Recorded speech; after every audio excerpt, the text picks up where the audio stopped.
కారణం, ముక్తికి సోపానం, జీవిత సారం జ్ఞానదీపంలా ప్రకాశించాలి. భౌతికమైన దీపం మానసికమైన దీపం కావాలి. ఆ మానసిక దీపం ఆధ్యాత్మిక కాంతులు విరజిమ్మేలా గుండె గుడిలో వెలగాలి. ఆద్యంతం ఆధ్యాత్మికం, అణువణువు భక్తి భావం.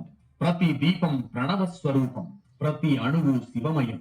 దీపారాధన భారతీయ సంస్కృతిలో ప్రధాన అంశం. పూజాధికాలు చేసేటప్పుడు మొదటిగా జ్యోతి ప్రజ్వలనం చేసి నమస్కరిస్తారు. షోడశోపచారాల్లో దీప సమర్పణ ముఖ్యం. దీపం వెలిగించే చోట జ్యోతి స్వరూపులు, కాంతి శరీరులు అయిన దేవతలు కొలువుంటారు. కార్తీక మాసంలో ఇరు సంధ్యలలోనూ ఇంటిలో దీపాలు వెలిగించడం హైందవ సంప్రదాయం.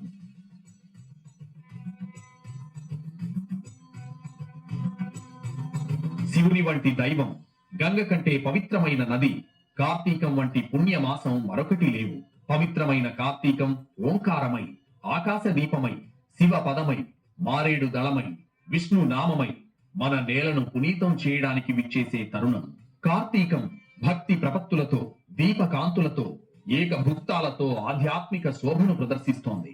సనాతన సంస్కృతి ప్రకారం కార్తీక మాసం ఎంతో పుణ్యకాలం. తెల్లవారుజామునే తలస్నానం చేసి దీపారాధన చేస్తే పుణ్య ఫలితాలు కలుగుతాయని చెబుతారు. కార్తీక మాసంలో శివకేశవుల అనుగ్రహం కోసమే భక్తులు పూజలు చేస్తారు. ముఖ్యంగా పరమేశ్వరుణ్ణి అధికంగా పూజిస్తారు. కార్తీక మాసం చాలా పవిత్రమైన మాసం. ఈ నెలలో తెల్లవారుజామున నదీ స్నానం చేసి దీపారాధన చేస్తే ఎంతో శక్తి వస్తుందని పండితులు చెబుతున్నారు. ఈ మాసంలో చేసే ప్రతి పూజ, ప్రతి దానం ఎంతో పుణ్యాన్ని ఇస్తుందని పురాణాలు చెబుతున్నాయి.